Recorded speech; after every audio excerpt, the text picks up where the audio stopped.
आज हम बात करते हैं जंगल की। उस जंगल का नाम रामपुर होता है।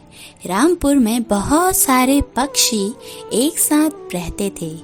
उन पक्षियों का एक राजा होता है, उनका नाम मिट्ठू होता है।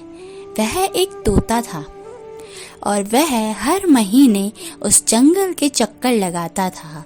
हर महीने वह एक पक्षी को पुरस्कार देता था। हर महीने वह उन सब के घरों को चेक करके उनमें से एक को पुरस्कार देता था कि उसने अपना घर किस तरह सजाया है। अब वही टाइम आने वाला था। सारे पक्षी चिंता में थे कि उन्होंने अपने घर की मरम्मत नहीं की है। अब कुछ ही दिन बाकी होते हैं। अब एक एक करके पक्षियों ने अपने घर में पेंट करना शुरू कर दिया था। अरे, हमारे राजा आने वाले हैं। हमने अभी तक अपने घर में न सजावट की है न पेंट किया है। हमें जल्द ही कुछ करना पड़ेगा। अभी आज ही मैं अपने घर को अच्छे से सजाती हूँ। हाँ, मेरे घर में भी बहुत काम बाकी है। मुझे भी अपना घर सजाना पड़ेगा और मेरे घर के अंदर तो कुछ छेद भी हो रखे हैं। मुझे उनको भी सही करना पड़ेगा।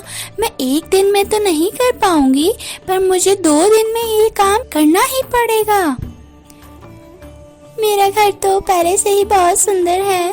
मैंने काफी टाइम तक सजावट करके इसको अच्छा सा बनाया है, पर अभी मैं और इसमें कलर करके इसको रंग बिरंगा बनाऊंगी। पर मुझे विजेता बनने का कोई शौक नहीं है। मुझे तो अपना घर सजाने में मजा आता है। बाकियों के पक्षी को बस पुरस्कार की पड़ी थी, पर जो मीना होती है वह एक प्यारी सी चिड़िया होती है। उसको पुरस्कार का कोई भी लालच नहीं था। पर बाकियों के जो पक्षी होते हैं उनको तो बस पुरस्कार की पड़ी होती है। पुरस्कार के चक्कर में वह जल्दी जल्दी अपने घरों को पेंट कर देते हैं। यही सब बातें, सभी चिड़ियाओं की बातें एक कौवा सुन रहा होता है। उसे भनक चढ़ जाती है कि सब अपने घरों को सजा रहे हैं और मैं तो आलसी हूँ बहुत। पर कौवा बहुत आलसी होता है और वह अपने घर को सजाने की बजाय उनके घरों को बिगाड़ने की तरकीब सोचता है। अब वह बादल भैया के पास जाता है और उनसे बोलता है, झूठी कहानी।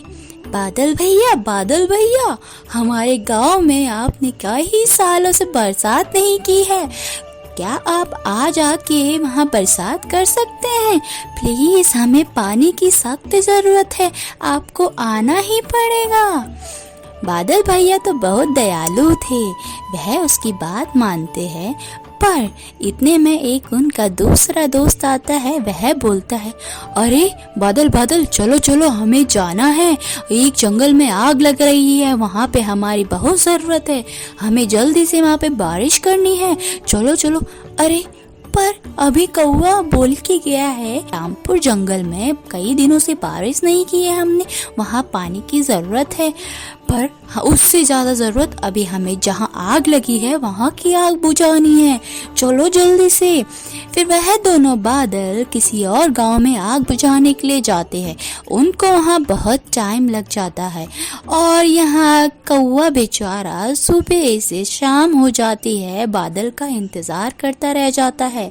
और अगले ही दिन तोता राजा आने वाले थे सभी घरों को देखने के लिए। अब कौवा सोचता है कि अब मुझे अपना घर भी सजाना पड़ेगा, क्योंकि बादल भैया तो आए ही नहीं। अब कौवा अगली सुबह जल्दी अपने घर को सजाता है और उसमें पेंट करता है। उसका घर दिखता तो अच्छा था, पर क्या उसको क्या पता था, उसने जो पहले गड्ढा खोदा है वह उसी के लिए हानिकारक होगा। अब क्या होता है, वह ताज़ा पेंट करता है और बादल भैया तो उसकी बात मानते हुए उसी दिन आ जाते हैं और बरसात कर देते हैं। ये क्या हुआ, कौवे का घर फिर से वैसा ही हो गया और भी ज़्यादा गंदा दिखने लग गया, क्योंकि उसका पेंट सारा निकल गया था। और सभी घरों में चिड़ियाओं के जितना भी पेंट हुआ था सभी सूख गया था और उनके घरों को कुछ नहीं हुआ। इतने में तोता राजा आते हैं और सभी के घरों को देखते हैं और एक एक करके घरों को देख के लास्ट में उस मीनू का घर बचा था। मीना बोलती है, आइए आइए राजा, मेरे घर पे देखिए, ये बहुत अच्छा है, क्या ये अच्छा लगा आपको? पर उसका घर देखते तो तोता राजा जैसे पागल ही हो गया था। वह उसके घर को बहुत पसंद करता है।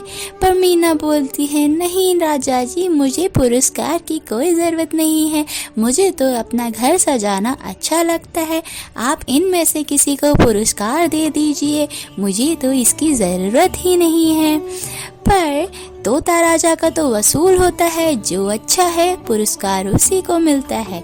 तो उसी जंगल के एक अनाज के खेत को यह मीना के नाम कर देता है और मीना बहुत खुश होती है। तो इस कहानी से हमें यह सीख मिलती है, जैसे कौवे ने लोगों के लिए किया पर उसी के साथ बुरा हुआ, कभी भी किसी के लिए बुरा नहीं सोचना चाहिए। तो अगली कहानी के साथ फिर मिलते हैं, तब तक के लिए बाय बाय। लाइक कीजिए, शेयर कीजिए, सब्सक्राइब कीजिए कीजिए कीजिए कीजिए कीजिए।